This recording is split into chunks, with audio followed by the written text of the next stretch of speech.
మన ఫ్రెండ్స్కి carrom board రాకపోతే క్యారమ్ బోర్డ్ ఆడుకుందాం. ఇప్పుడు వరకు అందరూ ఆడారు వెళ్ళిపోయారు రా. బోర్డు కూడా దారా మన ఇద్దరం కలిసి ఇప్పుడు ఆడుకోవచ్చు క్యారమ్ బోర్డు.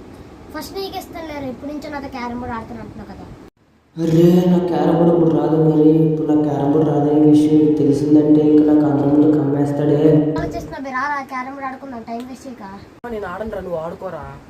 ఫస్ట్ నువ్వు ఆడరా మమ్మీ, ఎంత పర్వాలేదు. అరే ఇప్పుడు నా చేతికి స్టైల్ కూడా ఇచ్చేసాడు. ఇప్పుడు నేను ఏం చేయాలో అర్థం కావట్లేదు. ఇప్పుడు నేను పెట్టుకోవట్లేదంటే ఓన్లీ ఏదైతే ఇంకేంటి చేయడం, ఇంకా పెక్క కొట్టేస్తాను నేను.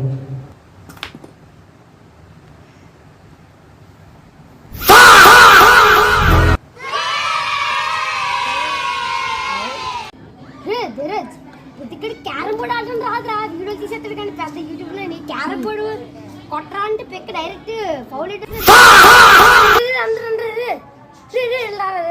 ప్రతికుడు ఉన్నాడు కదా, అదే రా ఇంట్లో ఉంటాడు కదా ప్రతికుడు క్యారమ్ బోర్డు ఆడడం రాదురా.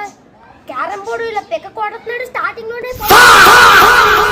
వీడితో అనవసరంగా క్యారమ్ బోర్డ్ ఆడాను. ఇంకోసారి ఎప్పుడు వీడితో క్యారమ్ బోర్డ్ ఆడకూడదు.